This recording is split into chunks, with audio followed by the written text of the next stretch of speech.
She had 60 seconds of consciousness left, maybe less, and the man strangling her just smiled and said, "He's not coming this time."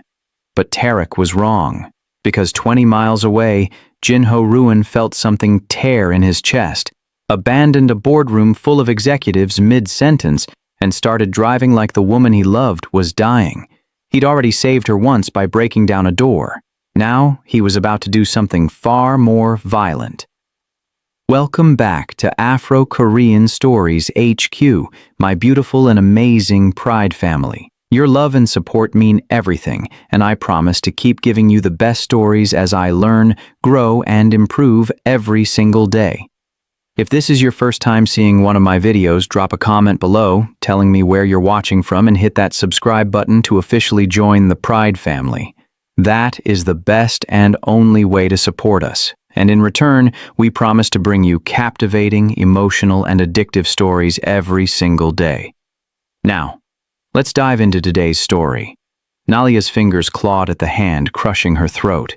She couldn't scream, couldn't breathe, couldn't think past the burning in her chest that felt like her lungs were ripping apart from the inside. The fluorescent lights above her flickered. The server racks hummed, and Tarek Voss smiled as he pressed harder.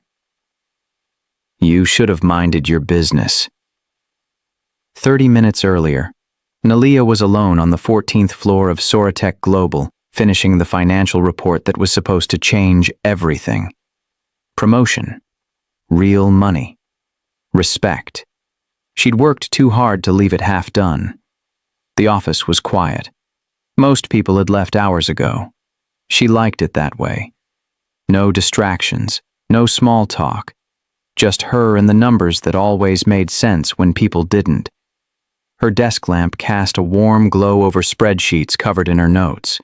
Red flags, irregular transfers, money disappearing into accounts that didn't exist. She'd found something big, and she had no idea someone had been watching her find it. The hallway lights flickered. Nalia looked up, frowned. The building's electrical system was new. It wasn't supposed to do that. She saved her work, shut down her laptop, grabbed her bag. That's when she heard the footsteps. Slow, deliberate, coming from the direction of the server room. Her stomach dropped. Security didn't walk like that. "Hello?" Her voice sounded small in the empty corridor. The footsteps stopped. Nalia's hand tightened around her bag strap. She told herself she was being paranoid. Told herself it was just a late-night janitor or another employee burning midnight oil like her. But her gut screamed run. She turned toward the elevator. "Nalia Mbaye." The voice behind her froze her blood. She knew that voice. She'd heard it 6 months ago in a conference room when she reported him to HR for manipulating vendor contracts. She'd heard it again when he screamed at her in the parking lot the day security escorted him out. Tarek Voss. He wasn't supposed to be here. He wasn't supposed to be anywhere near this building. She spun around. He stood 15 feet away, partially hidden in shadow. Taller than she remembered.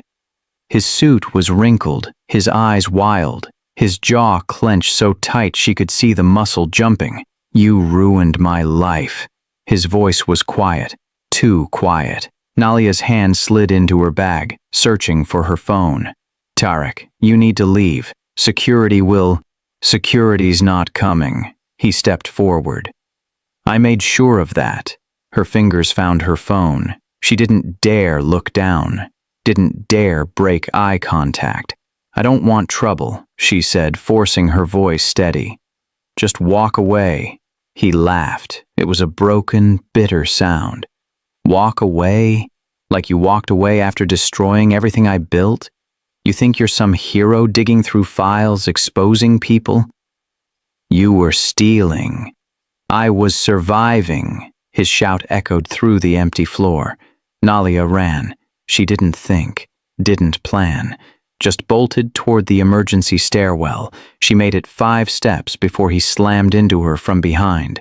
Her phone skidded across the floor. Her bag flew from her hands. She hit the ground hard, the air punching out of her lungs. Tarek grabbed her hair and dragged her backward. She screamed, kicking, clawing at his arms. He hauled her up and slammed her against the server rack. Metal dug into her spine, his hand locked around her throat. You should have stayed in your lane. Nalia's hands flew to his wrist, trying to pry his fingers off. But he was stronger, so much stronger. Her chest tightened, not just from his grip. No, not now. She felt the familiar wheeze starting in her lungs, the tightness spreading, her asthma, triggered by panic, by fear, by the inability to breathe. She needed her inhaler. Her inhaler was in her bag. Her bag was on the floor 10 feet away. Please, she choked out. Can't breathe. Good. Tarek's face was inches from hers. You took everything from me. Now I'm taking everything from you. Her vision started to blur. Dark spots danced at the edges. Her legs gave out, but he held her up by her throat, pinned against the cold metal. She was dying. This was how she died. 14 floors up in a building full of cameras that nobody was watching. Killed by a man she'd tried to stop from stealing.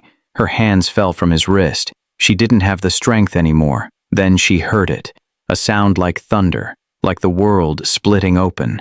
The conference room door 20 feet away didn't just open. It exploded off its hinges, and through the broken doorway stepped Jin-Ho Ruin, the CEO of Soratech Global, the man whose office was on the 18th floor, the man who never left before midnight, but somehow, impossibly, was here now. His eyes locked on Tarek's hand around her throat. Something shifted in his expression, something cold and lethal. Let her go. Tarek's grip loosened just enough for Nalia to gasp in half a breath. Jin-Ho moved. She'd never seen anyone move that fast. 1 second he was in the doorway. The next, his fist connected with Tarek's jaw with a sickening crack. Tarek released her and stumbled back. Nalia collapsed. Her knees hit the floor. She sucked in air that wouldn't come, her lungs seizing, her whole body shaking. Jin-Ho didn't stop. He grabbed Tarek by the collar and slammed him into the wall with terrifying precision. Once, twice, 3 times. You don't touch her. His voice was quiet, deadly. You don't look at her. You don't breathe near her. Tarek crumpled to the ground unconscious. Jin-Ho spun around and dropped to his knees beside Nalia. His hands that had just destroyed a man, were suddenly gentle as they cupped her face. Breathe, Nalia. Stay with me. She couldn't. Her lungs were locked, her vision darkened. He grabbed her bag, dumped the contents, found her inhaler, pressed it into her trembling hand and guided it to her lips. Breathe, please. She inhaled. Once, twice, 3 times. Slowly, agonizingly, her airways opened. Oxygen flooded back in. She gasped, coughed, collapsed forward into his chest. His arms wrapped around her immediately, tight, protective, like he could shield her from everything that had just happened. I've got you, he whispered into her hair. You're safe now. Nalia's mind spun. Through the panic and pain and shock, one thought cut through, clear and sharp. Security hadn't called him. He'd known. How had he known? Nalia woke to the smell of antiseptic and the steady beep of a heart monitor. Hospital. Her throat burned. Her chest ached with every breath. When she tried to sit up, a gentle hand pressed her shoulder back down. Don't move yet. That voice. She turned her head and froze. Jin-Ho Ruin sat in the chair beside her bed. The most powerful man in the building, maybe the most powerful man she'd ever met. Looked like he'd been through war. His white shirt was stained with blood. Not his blood. Tarek's. His tie was gone. His sleeves were rolled up. Dark circles shadowed his eyes. His usually perfect hair fell across his forehead. He looked exhausted. How long have you been here? Her voice came out raw and broken. Since they brought you in. He leaned forward, elbows on his knees. 4 hours. You didn't have to. Yes, I did. His tone left no room for argument. Nalia's eyes stung. She didn't know if it was from the medication or from the way he was looking at her, like she was something fragile, something precious. "Thank you." The words felt too small. "You saved my life." His jaw tightened. "I was almost too late." "But you weren't. I should have been there sooner." His hands curled into fists. "If I'd checked the security feeds 5 minutes earlier, if I'd trusted my gut when I felt something was wrong." Jin-ho. She reached out without thinking. Her hand covered his. "You came. That's what matters." He stared at their hands. When he looked up, something raw flickered in his eyes, something that made her heart skip. Before either of them could speak, the door opened. 2 detectives walked in. A woman in her 40s with sharp eyes and a younger man carrying a tablet. "Ms. Mbaye," the woman said. "I'm Detective Seo. This is Detective Park. We need to ask you some questions about the attack." Jin-ho stood immediately. She just woke up. "Can't this wait?" "It's okay." Nalia pushed herself up slowly. "I want to help." Detective Seo pulled out a notepad.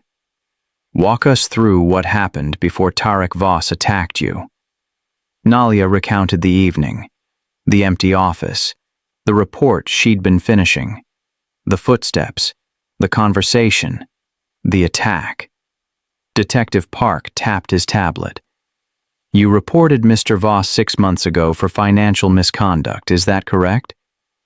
"Yes, he was manipulating vendor contracts and skimming money." "And after he was terminated, did he ever contact you directly?" "Once." Nalia's throat tightened. "In the parking lot, he cornered me and said I'd regret what I did. Security intervened." The detectives exchanged looks. "What?" Jin-ho's voice was sharp. "What aren't you saying?" Detective Seo flipped through her notes. "We've been investigating Mr. Voss for the past 3 months. He wasn't working alone. There's a network. Multiple people inside Soratech and outside connections. They've been siphoning data and money for over 2 years. Nalia's stomach dropped. "How much?" "At least 8 million. Probably more." The room went silent. "The financial pattern you uncovered," Detective Park continued, "triggered alerts in our system. You found something they'd been hiding very carefully. That made you a target." "A target," Nalia repeated slowly. The word tasted bitter. Jin-ho moved closer to her bed. His presence felt like a shield. Detective Seo's expression softened. "Ms. Mbaye, there's something else you need to know." "What?" "Tarek had spyware on your work computer. He'd been tracking your activity for weeks. He knew every file you accessed, every email you sent, every report you worked on." The heart monitor beeped faster. He'd been watching her for weeks, seeing everything she did, everything she found, waiting for the right moment to. Her breathing quickened. The room tilted. "That's enough." Jin-ho's voice cut through her panic. "She needs rest. If you want more answers, come back tomorrow." Detective Seo nodded. "We'll be in touch. Mr. Voss is in custody. He won't hurt you again." But as the detectives left, their words hung in the air like poison. He wasn't working alone. Nalia stared at the ceiling. "There are more of them." "Yes." Jin-ho sat back down. This time, he took her hand deliberately. His thumb traced circles on her palm. "Which is why you're not going home." She looked at him. "What?" "Your apartment isn't safe. They know where you live. They've been tracking you." His grip tightened. "I'm not letting you walk back into danger." "Jin-ho, I can't just." "You can. And you will." His eyes locked on hers. "You're staying with me until this is over." The heart monitor beeped steadily in the silence between them. Nalia wanted to argue, wanted to say she could take care of herself, but the truth was simpler and more terrifying. She'd almost died tonight, and the people who wanted her dead were still out there. Jin-ho's penthouse wasn't just an apartment. It was a fortress, disguised as luxury. Nalia stood in the marble entryway, her hospital discharge papers clutched in her hand, staring at the floor-to-ceiling windows overlooking Seoul's glittering skyline. "This is too much," she whispered. "It's not enough." Jin-ho closed the reinforced door behind them. 3 locks clicked into place. "Security's been upgraded. Guards downstairs. Cameras on every entrance. No one gets up here without clearance."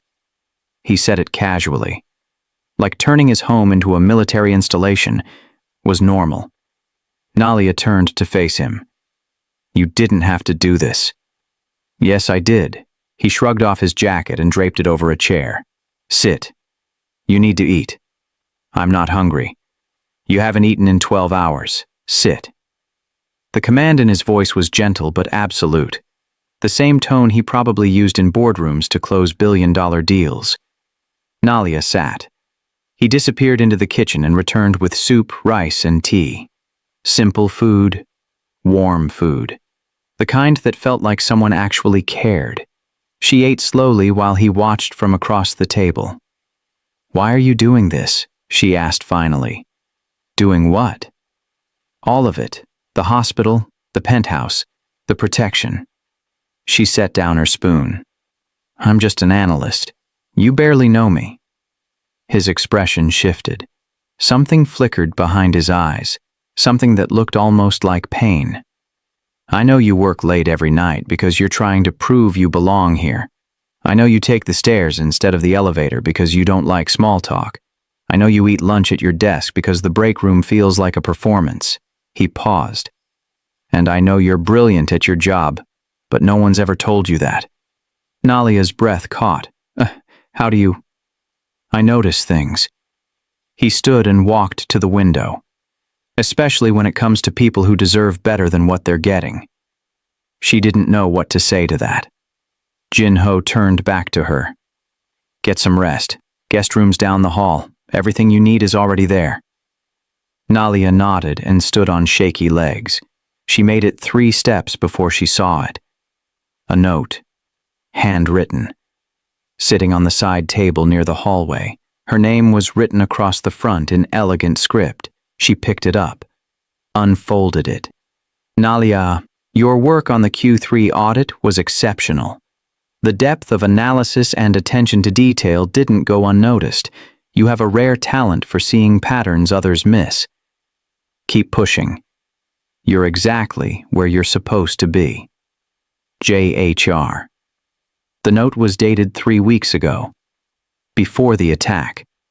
Before any of this happened, he'd been watching her work, paying attention, caring about what she accomplished.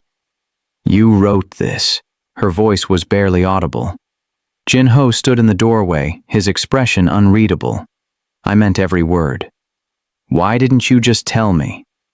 "Because I'm your CEO. There are lines I can't cross." He hesitated. "Or couldn't cross. Until someone tried to kill you, and I realized those lines didn't matter anymore." Nalia's heart pounded. "What are you saying?" He crossed the room slowly, deliberately. Stopped just close enough that she had to look up to meet his eyes. "I'm saying you're not staying here just for safety, Nalia. You're staying here because I can't function knowing you're out there alone and vulnerable. I tried to keep my distance, tried to stay professional." His voice dropped. "I failed." The air between them felt electric. "Tomorrow morning," he continued, "you're being promoted to my executive advisory team. You'll work directly under me. Salary triples. Office on the 18th floor." Nalia's eyes widened. "You can't just—" "I can. And I am. Not because of what happened. Because you've earned it." He stepped back, giving her space. "HR's been sitting on the paperwork for 2 months. I was waiting for the right moment. Turns out almost losing you was the push I needed to stop waiting." She stared at him. This powerful, untouchable man who'd just rearranged her entire life in the span of 12 hours. "Get some sleep," he said softly. "Tomorrow, everything changes." He turned and walked toward his own room. Nalia stood alone in the hallway, clutching the note. Her life had been in danger. Her career had just transformed. And the man who saved her was looking at her like she was something more than just an employee. Everything was changing. She just didn't know if she was ready for it. 3 weeks later, Nalia learned that working directly under Jinho Ruan was nothing like she'd imagined. She thought it would be formal, distant, professional. It wasn't. They spent every evening in his private office on the 18th floor, surrounded by monitors displaying financial data, transaction logs, and surveillance footage. The city glittered below them. Coffee went cold in forgotten cups. Hours disappeared. And somewhere between analyzing offshore accounts and tracking shell companies, something shifted. "Look at this." Nalia leaned over his desk, pointing at a pattern in the transaction history. Same amounts, different accounts, but the timing's identical. Every third Thursday for 8 months. Jinho moved beside her, close enough that she could smell his cologne. Clean, subtle, expensive. "Someone's being careful," he murmured, but not careful enough. His hand reached past her to scroll through the data. Their fingers brushed. Neither of them moved away. "There." She tapped the screen. "That account. It's registered to a company that doesn't exist. But the routing number traces back to an executive-level authorization code." Jinho's jaw tightened. This isn't some low-level theft. This is someone with real power. Nalia turned to look at him and realized how close they were. Close enough to see the gold flecks in his dark eyes. Close enough to feel the heat radiating from his body. "We need to figure out who," she said quietly. "We will." His gaze dropped to her lips for half a second before snapping back up. "You're brilliant at this. You know that?" Her cheeks warmed. "You've said that before." "Because it's true." He didn't look away. "I've watched analysts with twice your experience miss things you catch in minutes. You see connections other people don't.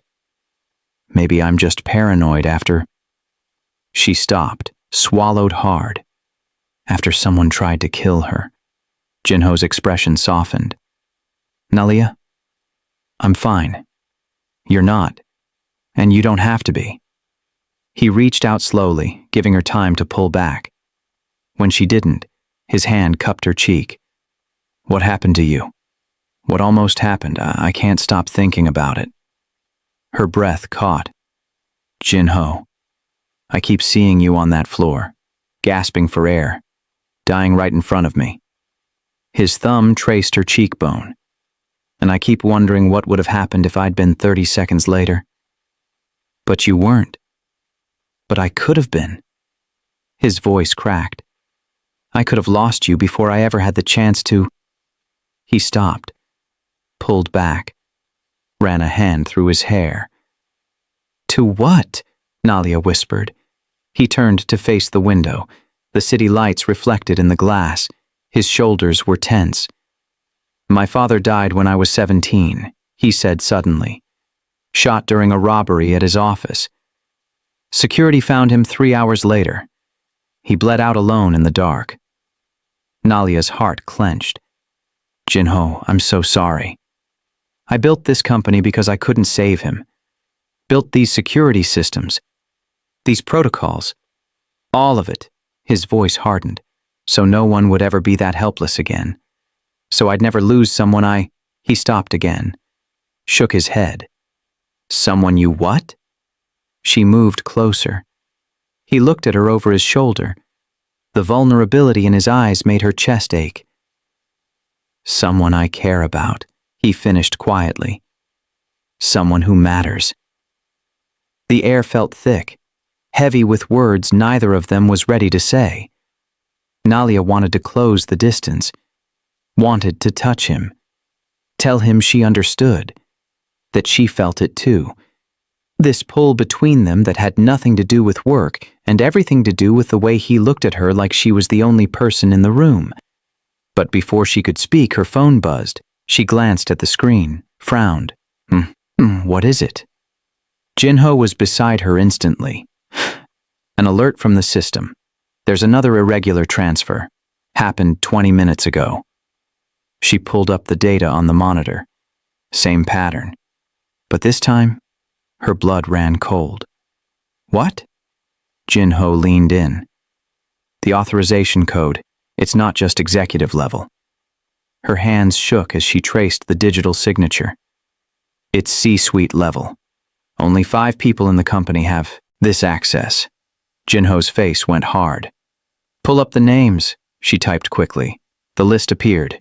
Jinho Ruin, CEO Michael Park, CFO Director Choi, COO Lisa Kang, CTO James Sullivan, VP of Operations. One of them is stealing from us, Nalia whispered. One of them helped Tarek. Jinho stared at the screen. His jaw worked. And if they helped him escape once, they can do it again. The realization hit them both at the same time. Nalia wasn't just a witness anymore. She was the person actively hunting the second criminal, the one pulling threads that led straight to someone powerful, someone who had everything to lose if she kept digging. She'd just made herself a target all over again. Jinho grabbed his phone. I'm calling security. You're not leaving my site until we figure out who.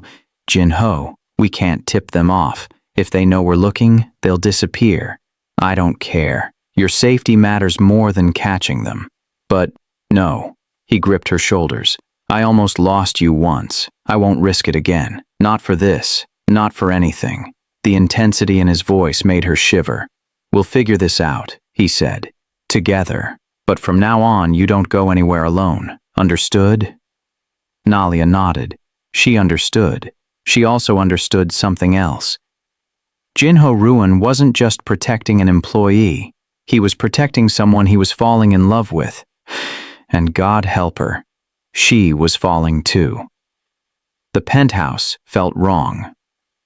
Nalia stood in the entryway, her keys still in her hand, her instincts screaming at her to turn around and leave.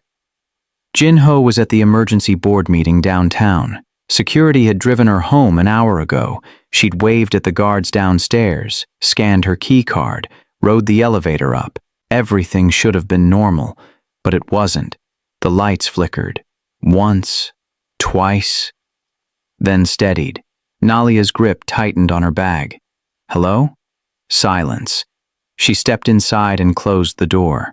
The locks clicked automatically. 3 layers of security that should have made her feel safe. They didn't. The air conditioning cut off. The sudden silence was deafening. No hum, no white noise, just nothing. Her chest tightened. Don't panic. It's just a power glitch. She walked toward the living room. The floor-to-ceiling window showed Seoul glowing in the darkness. Beautiful. Peaceful. Too peaceful. That's when she saw it. The balcony door. It was open. Just a crack. Maybe 3 inches.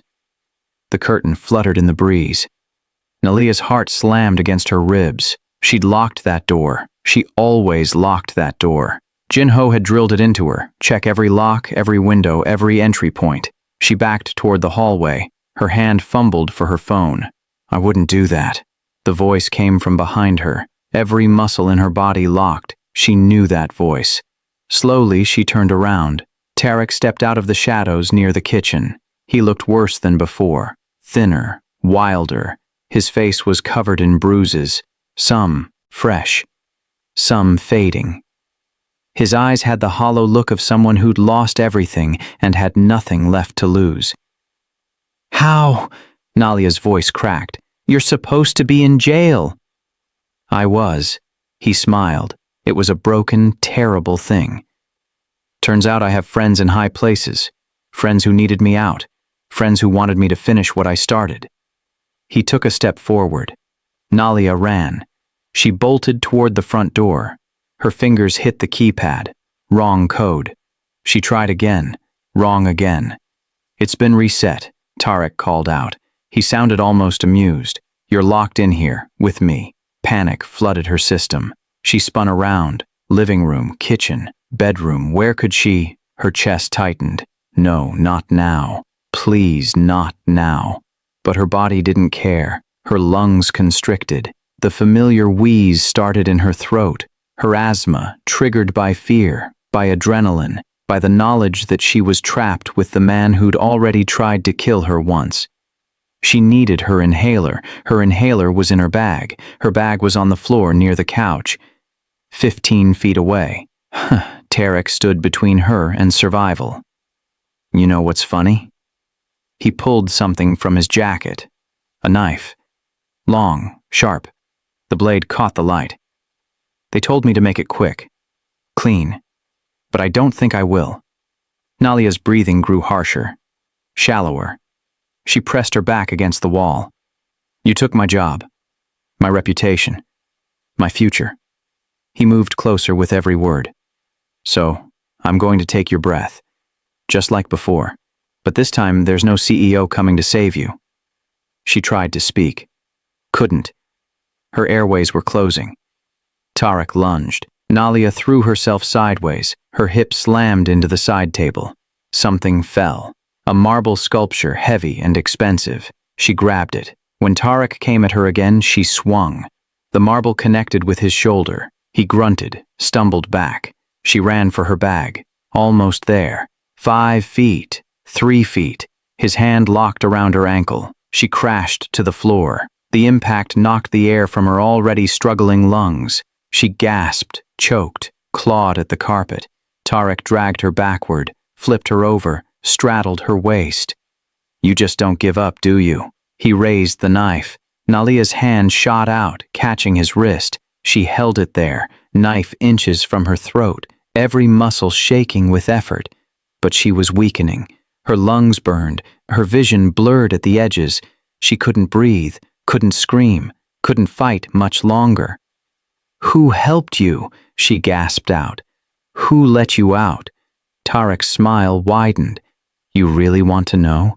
It's someone you see every day, someone powerful, someone who thinks you're getting too close to the truth. He pressed down harder, the knife lowered, inch by inch. Nalia's strength was fading. Her grip on his wrist slipped. This was it. This was how she died, alone, suffocating, stabbed in a locked penthouse while Jin-ho was miles away. Any last words? Tarek whispered. She tried to answer, tried to curse him, tried to do something. But she had no air left. Her hand fell away from his wrist. The knife descended, and then, crash. The front door didn't open. It exploded inward. Wood splintered. The doorframe shattered. Metal twisted. Jin-ho Ruin stood in the wreckage, his chest heaving, his suit jacket torn, his eyes wild with something beyond rage.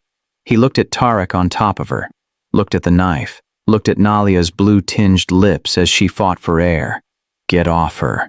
His voice was quiet, deadly, the kind of quiet that came before violence. Tarek didn't move fast enough. Jin-ho crossed the room in 3 strides and ripped him off Nalia with a force that sent them both crashing into the coffee table. Glass shattered, wood splintered. Nalia rolled onto her side, gasping, choking, clawing at the floor for her inhaler. Behind her, the sounds of violence filled the penthouse. Bone hitting bone. Grunts of pain. Furniture breaking. She found her bag, dumped everything out. Her fingers closed around the inhaler. She pressed it to her lips. Once, twice, 3 times. Air flooded back in. Sweet. Burning. Beautiful. She turned around, and immediately wished she hadn't. Jin-ho had Tarek pinned against the wall. His fist drove into Tarek's ribs. Again. Again. Each hit landed with brutal precision. Tarek tried to fight back, swung the knife wildly. The blade caught Jin-ho's forearm. Blood bloomed through his white shirt. He didn't even flinch. He grabbed Tarek's wrist and twisted. The crack echoed through the room. Tarek screamed. The knife clattered to the floor. Jin-ho didn't stop. He threw Tarek to the ground and followed him down. His fists moved like pistons. Face, ribs, face again. You touched her. Hit. You hurt her. Hit. You tried to kill her. Hit. Blood spattered across the marble floor. Tarek's face was unrecognizable, and Jin-ho kept going. Jin-ho, Nalia's voice cracked. Stop. He didn't hear her. You don't get to breathe her air. His voice was raw, feral. You don't get to exist in her world. Jin-ho. She stumbled forward, grabbed his shoulder. He spun on her, fist raised, and froze. His eyes were wild, unfocused, like he'd gone somewhere dark and violent and couldn't find his way back. Then he saw her face. The rage drained out of him instantly. Nalia. He dropped Tarek, stood, reached for her with shaking, bloody hands. Did he hurt you? Did he? I'm okay. Her voice trembled. I'm okay because of you. His hands cupped her face, gentle, so impossibly gentle after what they'd just done. You're bleeding. He touched her temple where she'd hit the floor. So are you. She grabbed his injured arm. They stared at each other, both covered in blood, both shaking, both alive. Behind them, Tarek groaned and tried to crawl toward the knife. Jin-ho moved without thinking. He kicked the blade away and hauled Tarek up by his collar. Who helped you? His voice was ice. Who let you out? Tarek laughed. Blood bubbled from his split lip. You think I'm going to tell you? They own half this city. They'll bury you before you even get close. Jin-ho's grip tightened. Try me. You already lost. Tarek's smile was broken. Bloody. She's already a target. And when they want someone dead, they don't stop until... Jin-ho's fist connected with his jaw. Tarek went limp. Silence crashed over the penthouse. Jin-ho dropped him and turned back to Nalia. His chest heaved. His hands shook. His perfect control had shattered into 1,000 pieces. I thought I lost you. His voice broke. When I felt something was wrong. When I left that meeting and drove like hell to get here. All I could think was that I'd be too late again. That I'd find you.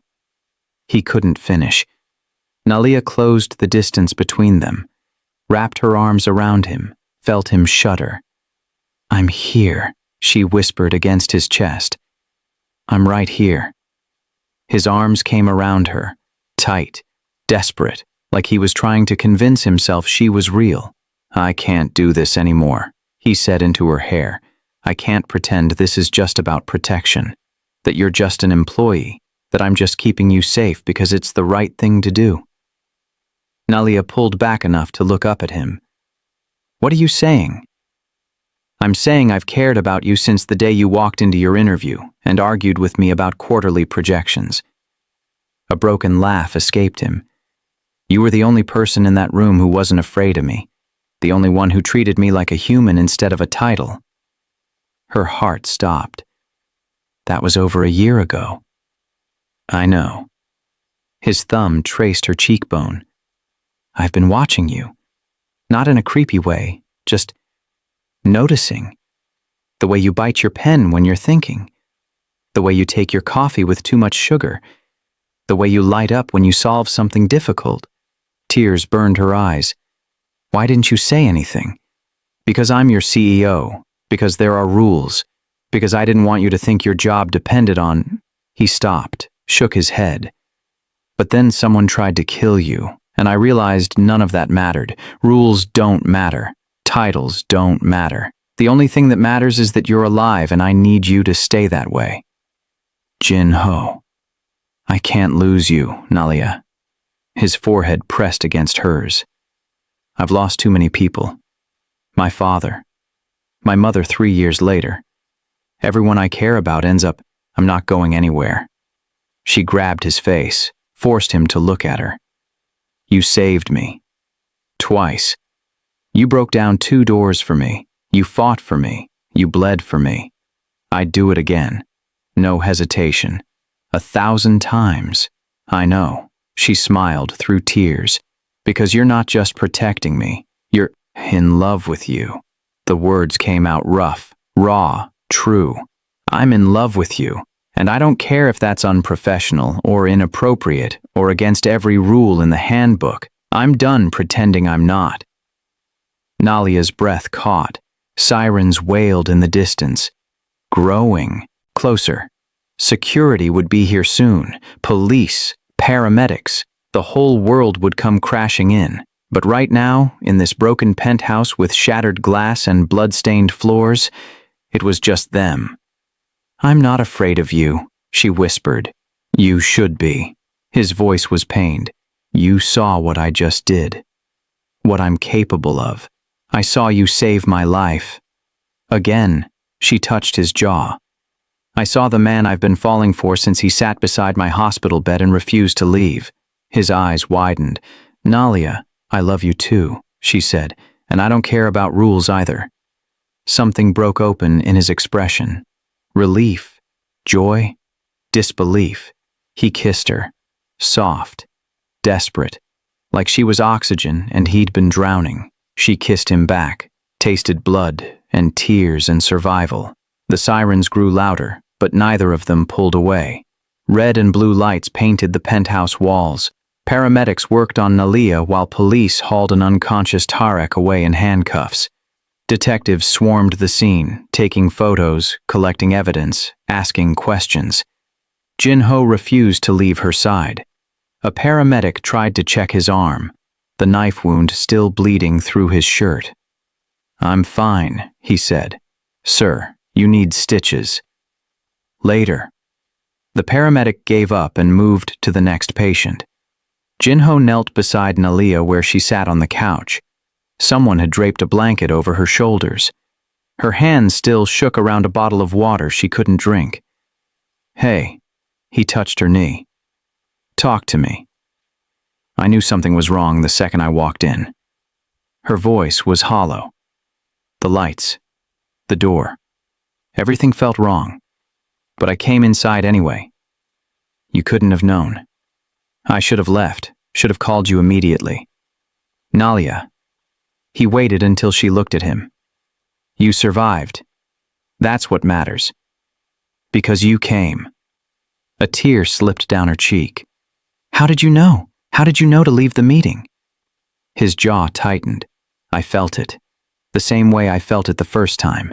Like something was ripping inside my chest, like the air changed. He took her hand. "I can't explain it. But when it comes to you, I just know." She stared at him. At this powerful man who'd destroyed a door and a man to get to her, who'd bled for her, who'd confessed his love in the wreckage. "You're crazy," she whispered. "Probably." A small smile tugged at his lips. "But I'm your kind of crazy now." Detective Seo approached. "Ms. Mumbai, we need your statement." Jin-ho stood immediately. "Can't it wait until—" "It's okay." Nalia squeezed his hand. "I want to do this. I want them to know everything."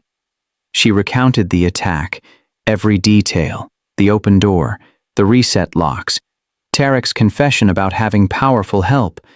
Detective Seo's expression darkened. "He specifically said someone powerful helped him escape?" "Yes. Someone who sees me every day. Someone who thinks I'm getting too close to the truth." Nalia's voice steadied. "It's one of the executives. Has to be. We found the proof. Tonight. C-suite level authorization codes." The detective and Jin-ho exchanged looks. "We'll need everything you have," Detective Seo said. "Every file, every transaction, every piece of evidence." "You'll have it by morning," Jin-ho promised. More questions, more statements, more chaos. Finally, the penthouse cleared. Just security guards posted outside and the two of them inside the wreckage. Jin-ho sat beside her on the couch. His arm had been bandaged, her temple had been cleaned. They both looked like they'd survived a war. "Come here." He pulled her against his chest. She went willingly, curled into him, listened to his heartbeat. "I thought you'd be angry," she said quietly. "Angry? That I came home alone, that I walked into danger, that I—" "Nalia." He tilted her chin up. "I'm not angry at you. I'm furious at myself. I should have had better security, should have anticipated they'd try again, should have—" "Stop." She pressed her fingers to his lips. "You can't control everything. You can't predict every danger. You can't save me from the entire world. Watch me try." His voice was fierce. She smiled despite everything. "You're going to drive yourself crazy." Already there, he kissed her forehead. "The moment I fell for you, crazy was inevitable." They sat in silence. Outside, Seoul glittered in the night. Inside, broken glass covered the floor and blood stained the marble. "Jinho?" "Yeah?" "When did you know?" She looked up at him. "When did you know it was more than just noticing me?" He was quiet for a long moment. 6 months ago. You were working late. Everyone else had gone home. I walked past your office and saw you celebrating. Just this little dance in your chair because you'd finally balanced a report that had been wrong for weeks." Nalia's cheeks heated. "You saw that? You looked so happy. So proud of yourself." His smile was soft. "And I realized I wanted to see you that happy every day. Wanted to be the reason you smiled like that. That's when I knew I was in trouble." "Why didn't you say anything?" "Because you deserved better than a CEO who couldn't keep his professional distance. You deserved someone who could love you without power dynamics and workplace complications." He cupped her face. "But then I almost lost you, and I realized you deserve someone who loves you enough to break every rule to keep you safe. Someone who'd break down every door in the world if it meant getting to you." Tears spilled over. "I wanted to tell you too. After the hospital, after you brought me here, I kept thinking, this feels like more, but I was scared." "Of what?" "That it was just gratitude. That I was confusing protection with love. That you'd never see me as anything more than—" He kissed her, cut off every doubt with his lips on hers. When he pulled back, his eyes were intense. "You're not gratitude. You're not obligation. You're the woman I fell for before danger forced my hand. You're the person I choose. Every time." Nalia smiled through tears. "I choose you too." The investigation moved fast once Nalia handed over every file.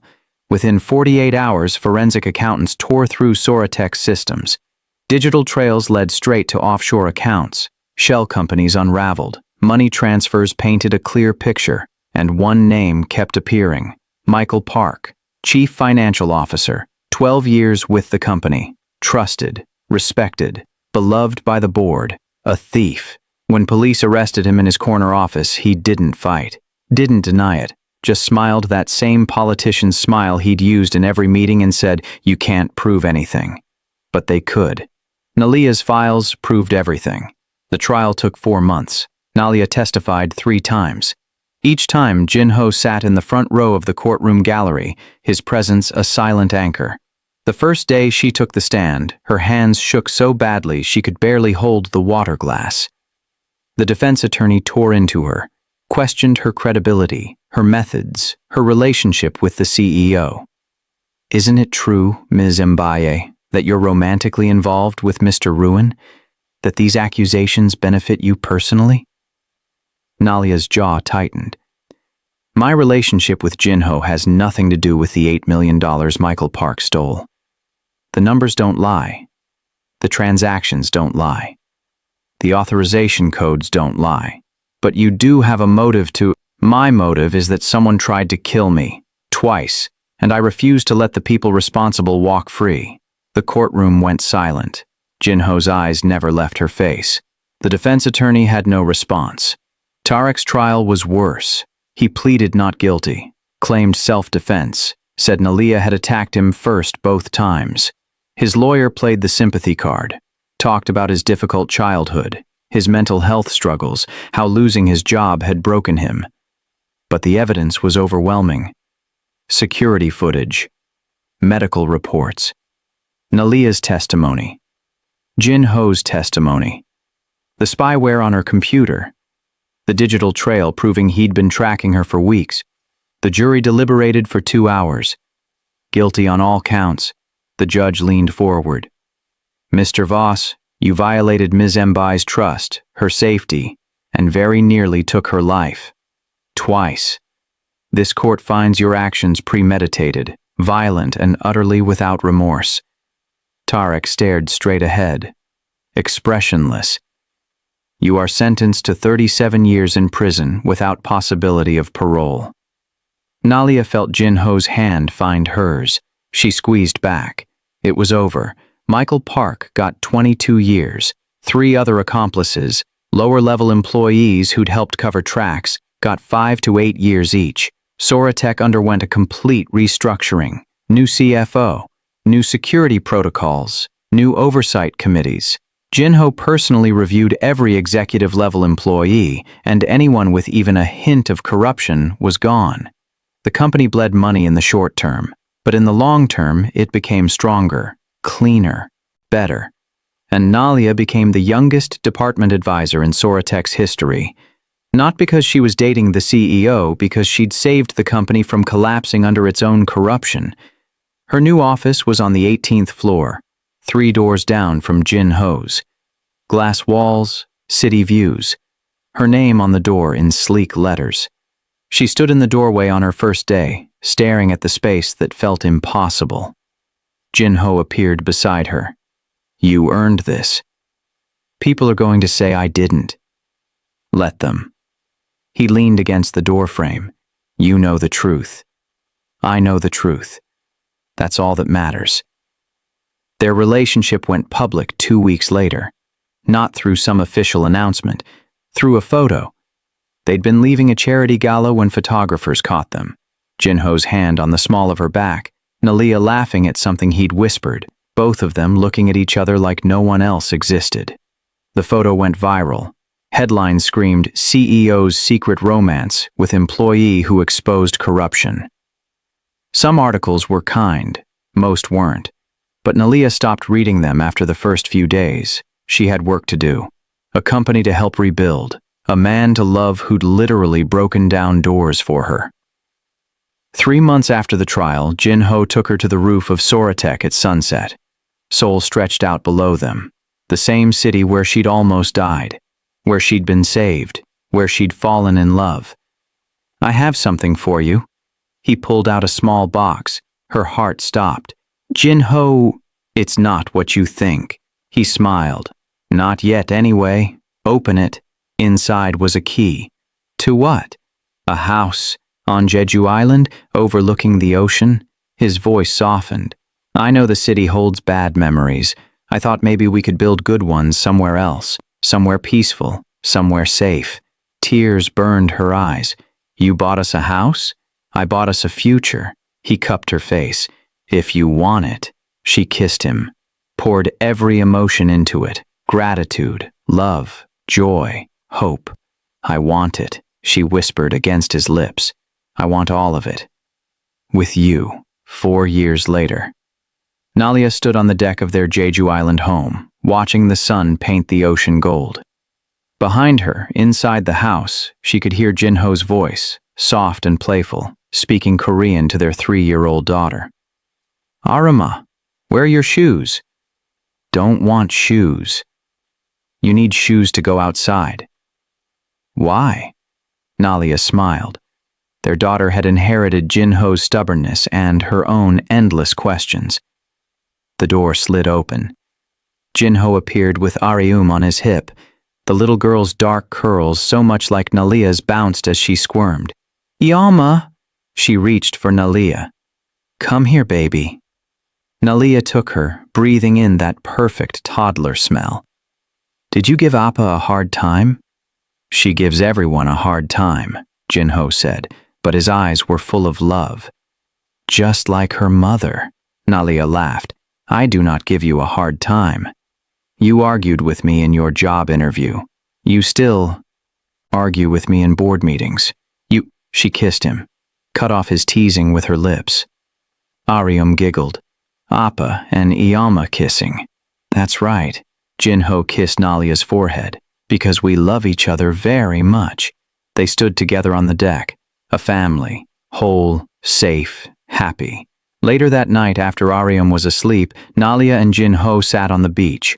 Waves whispered against the shore. Stars filled the sky. Do you ever think about it? She asked quietly. Think about what? That night, the first attack, how close it was. Jinho's arm tightened around her. Every day. Me too. She leaned into him. Sometimes I have dreams where you don't make it in time, where I'm just gone. And this, she gestured to the house, to their life. None of this exists. But I did make it. Twice. He turned her to face him. You almost didn't make it to this life, Nalia. Almost didn't get to see Ariam's first steps. Almost didn't get to argue with me in board meetings or laugh on this beach or grow old with me. His voice broke on the last words. But I did, she whispered, because you broke through fate for me. I'd do it again. No hesitation. Every time. In every life. I'd find you and I'd fight for you and I'd make sure you survived. She kissed him, tasted salt water and promises. Inside the house, their daughter slept peacefully. Half Korean, half Senegalese. A beautiful blend of two cultures, two histories, two people who'd found each other in the worst moment and created something extraordinary. She asked me today why we live by the ocean, Jinho said. What did you tell her? That the ocean reminds us to breathe, that every wave is a second chance, that we're here because Iyama is the bravest person I know. Tears slipped down Nalia's cheeks. You're the one who saved me. No, he wiped her tears away. You saved yourself. You fought back both times. You uncovered the corruption. You testified in court. You rebuilt your career. You chose to love me even when it was complicated. He pressed his forehead to hers. I just broke down a couple doors. She laughed through tears. Just a couple. They sat in comfortable silence. The ocean breathed with them. In and out. In and out. Life was fragile. Nalia knew that better than most. One moment you're working late, and the next a hand is crushing your throat. One second you're gasping for air, and the next you're building a family with the man who refused to let you die. The moments that steal your breath can become the moments that save your entire future. Nalia looked back at their home. Lights glowing warm. Their daughter sleeping safe inside. A life built from survival and love. And two doors Jinho Ruin had broken down because losing her was never an option. She took a deep breath, held it, released it into the night air, still breathing, still here, still choosing love over fear every single day.